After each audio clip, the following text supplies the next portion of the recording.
بسم اللہ الرحمن الرحیم۔ پہلا جو ارادہ کیا یہ 10 شوال کو جو ہے نا آپ نکلے مکہ مکرمہ سے، کسی کو بتایا نہیں اور طائف پہنچ گئے آپ کہ نئی جگہ ہے، وہاں پہ ہو سکتا ہے کچھ لوگ داخل اسلام ہو جائیں، لیکن وہاں کے جو بدبخت تھے انہوں نے بہت زیادہ بے ادبی کی، بے انتہا بے ادبی کی۔ انہوں نے جو آپ کا سفر طائف تھا اس کے بارے میں علماء نے مختلف روایات لکھی ہیں۔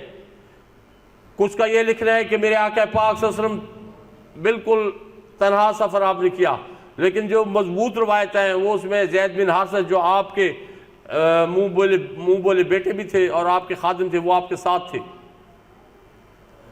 آپ طائف گئے اور وہاں پہ آ کے آپ نے طائف کے جو سردار ہیں ان کو جو ہے اللہ عز و جل کے دعوت دی،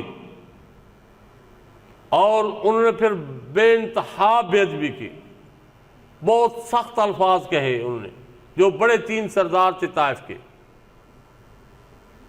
اور پھر آخر پہ انہوں نے کہا کہ آپ ہمارے علاقے سے نکل جاؤ،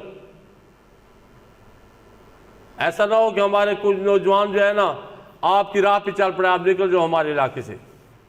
تو میرے آقا پاک صلی اللہ علیہ وسلم وہاں سے پھر رخصت ہوئے، اور جب آپ نکل رہے تھے سرداروں سے جو ہی نکلے تو ان بدبختوں نے جو اوباش، جو بدماش نوجوان تھے ان کے راہوں پہ ان کو بٹھا دیا، اور وہ بدبخت ایسے تھے انہوں نے چھوٹے چھوٹے پتھر اٹھائے ہوئے تھے، بڑے پتھر نہیں تھے، چھوٹے چھوٹے پتھر اٹھائے ہوئے تھے دونوں راستوں پہ، 2 قطاروں میں، ایک قطار اس سائڈ پہ ایک اس سائڈ پہ قطار۔ جب آقا پاک صلی اللہ علیہ وسلم درمیان سے گزر رہے تھے تو وہ پاؤں مبارک کے اوپر پتھر مارتے تھے۔ سوچ لیں کہ ہم تک اسلام کیسے پہنچے اور کتنی قربانیاں دی گئی اسلام کے لیے۔ میرے آقا پاک احمد مجتبیٰ سیدنا محمد مصطفیٰ صلی اللہ علیہ وسلم کے پاؤں مبارک لہولہان ہو گئے، جو ہی پاؤں اٹھاتے ٹھک سے پتھر پاؤں کے اوپر ہی مارتے،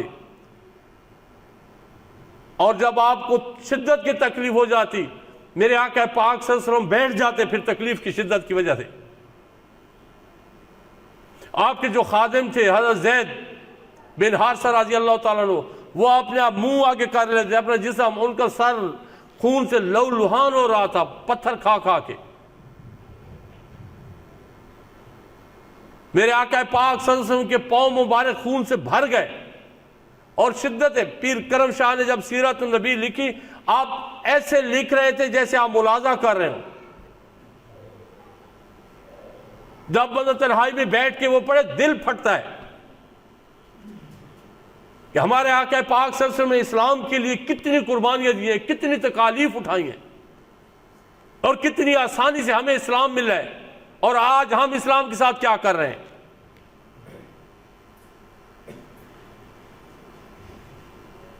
جو حق تھا انہوں نے ادا کر دیا، اور آگے جب جس طرح ہم تک اسلام پہنچا ہم اس کو کوئی حق ادا نہیں کر رہے۔ جو اسلام کے بیسک احکام ہیں ہم ان کو بھی پورا نہیں کر رہے۔ تو آقا پاک صلی اللہ علیہ وسلم وہاں سے چلتے ہوئے ایک باغیچہ تھا انگور کا، وہاں پہ تشریف فرما ہو گئے، جس سے مبارک لہولہان تھا، یہ ٹانگیں اور پاؤں مبارک۔ تو وہاں اپنے خادم، اور وہاں پہ میرے آقا پاک صلی اللہ علیہ وسلم نے 2 نفل ادا کیے اور بارگاہ الہی میں شکوہ کیا، میرا مالک تو نے مجھے ان کے حوالے کر دیا ہے، میری جو تبلیغ کا حق ہے وہ اپنی طرف سے میں پوری کوشش کر رہا ہوں، لیکن اگر مجھ سے کہیں کمی ہو گئے تو تم مجھ سے راضی ہو جا۔ اسی دوران یہ ربیعہ کا باغ تھا اور عتبہ اور شیبہ اس کے بیٹے تھے، وہ موجود تھے، ربیعہ نہیں تھا، بہت بڑا دشمن تھا میرے آقا پاک احمد مجتبیٰ سیدنا محمد مصطفیٰ صلی اللہ علیہ وسلم کا۔ خاندان بنی ہاشم کے ساتھ رشتہ داری تھی، تو اس رشتہ داری کا پاس کرتے ہوئے دیکھ رہے تھے، پہلے بھی دیکھے، بہت زیادہ زخم تکلیف میں، اپنے جو ان کا غلام تھا عداس نام کا، تو اس کو انگوروں کا ایک گچھا دیا کہ یہ اس کو رکھو تشتری میں اور لے جاؤ جا کے کہو کہ یہ آپ نوش فرمائیں۔ جب رکھا گیا تو آپ نے آقا پاک صلی اللہ علیہ وسلم بسم اللہ الرحمن الرحیم پڑھ کے انگور منہ مبارک میں رکھا تو عداس کہتے ہیں یہ کون سی زبان ہے اور یہ کون سے کلمات ہیں، یہاں پہ تو یہ لوگ کلمات ادا نہیں کرتے۔ تو آپ نے پوچھا تو کون سے علاقے کا ہے؟ تو اس نے کہا میں نینوا کا رہنے والا ہوں۔ تو آپ نے فرمایا نینوا وہ یونس بن متی کا شہر، میرے بھائی کا شہر۔ تو حیران ہو گیا کہ آپ کیسے جانتے ہیں یونس بن متی کو؟ آپ نے فرمایا وہ اللہ کا نبی ہے، میرا بھائی ہے، میں بھی اللہ کا نبی ہوں۔ تو اس نے آقا پاک صلی اللہ علیہ وسلم کے سر مبارک کو، ہاتھوں مبارک کو، اور عداس نے آقا پاک صلی اللہ علیہ وسلم کے پاؤں مبارک کو بوسے دینے شروع کر دیے۔ تو جو عتبہ اور شیبہ بیٹھے تھے آپس میں کہتے ہیں کہ وہ دیکھو ہمارا غلام بھی جو ہے نا باتوں میں آ گیا۔ جب گیا تو جھڑکنے لگے کہ یہ کیا کر رہا تھا؟ اس نے کہا تمہیں پتہ ہی نہیں ہے یہ کون ہستی بیٹھی ہے وہاں پہ۔ انہوں نے آج ایک ایسی بات بتائی ہے جو زمین پہ کسی کو نہیں پتا۔ پھر اللہ تعالیٰ عز و جل نے ان کو اسلام کی دولت سے نوازا۔ عداس بعد میں بہت بعد میں مسلمان ہو گئے۔ تو خیر میرے آقا پاک صلی اللہ علیہ وسلم وہاں سے پھر مکہ مکرمہ واپس آئے اور شدید تکلیف میں تھے۔ اب جی عائشہ صدیقہ رضی اللہ تعالی عنہ آپ ایک دن پوچھتی ہیں یار یہ غزوہ احد کے بعد یا رسول اللہ صلی اللہ علیہ وسلم غزوہ احد سے اس دن سے سخت بھی کوئی آپ کی زندگی مبارک میں دن گزرا ہے؟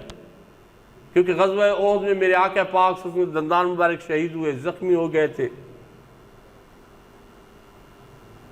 تو میرے آقا پاک احمد مجتبیٰ سیدنا محمد مصطفیٰ صلی اللہ علیہ وسلم، ہاں عائشہ احد سے زیادہ سخت دن وہ تھا جب میں طائف میں تھا اور تیری قوم نے جو ظلم کیا تھا، وہ احد سے بھی سخت دن تھا۔